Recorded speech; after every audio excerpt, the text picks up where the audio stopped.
Well, I wanted to start off with the very sad news involving the passing of Elias Theodorou, who was a former UFC fighter, won Tough Nations back in 2014, and this was someone that we got to know very well, over the many years. I know myself, I got to meet him several months before he started on The Ultimate Fighter, and this was someone that when he was 21 years old, that was the first time he walked into a martial arts gym. He did not have a background in any martial arts.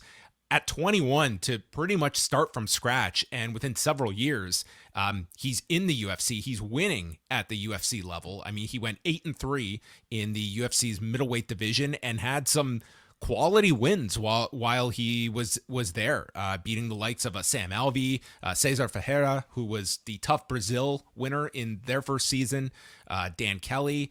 His only losses were, to Thiago Santos, Brad Tavares, and Derek Brunson. Derek Brunson, still a high level quality middleweight in the UFC, and then left the UFC. He fought several more times, winning 3 fights outside of the UFC, but somebody that just had, such a personality about him. He had his hand in so many different areas beyond just fighting. Like, this was someone that did modeling. He had these endorsements. He was just involved in just all these different areas. He pushed really hard to get a therapeutic use exemption for medicinal marijuana. He had suffered an injury and he had some nerve issue, so he was able to get a therapeutic use exemption to use marijuana, first in British Columbia and later in Colorado. He did a stint with Invicta FC where he was the guy holding the ring cards going around the cage. Just someone with he was the ring boy, and just such a tremendous personality about him. That was my first impression of him was, man, if this guy can fight, he's going to be the star of this reality show. And then he goes on Tough and he ends up winning the season. And it was just such a likable individual of the many, many times that I got to speak with him over the years. Certainly, yeah. I was thinking earlier today, and I feel like he might be, if not the very top, certainly among the top of people that we've shot the most footage of at the Fight Network, at least during the time that I was there. And it was because he was incredibly, talented as a fighter, but he was also because very, very media savvy. I mean, he was somebody that would reach out to me to come on and talk, and I'm sure did with many different outlets. He was the one. This was when he was in the UFC, just wanting to get his name out there, and just you can find so many pieces on him and different interviews he did. He really understood that aspect of selling himself.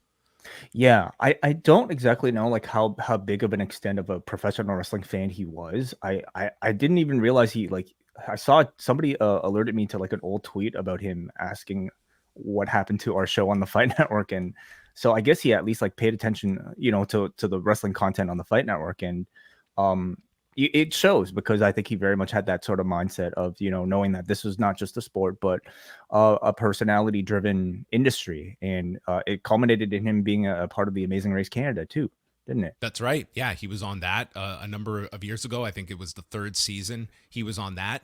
Just seemed to be somebody that just had his eye on marketing himself and going in many different directions. He understood. And he was somebody that in later years, he was, he spoke up about, fighters' rights and the pay issues.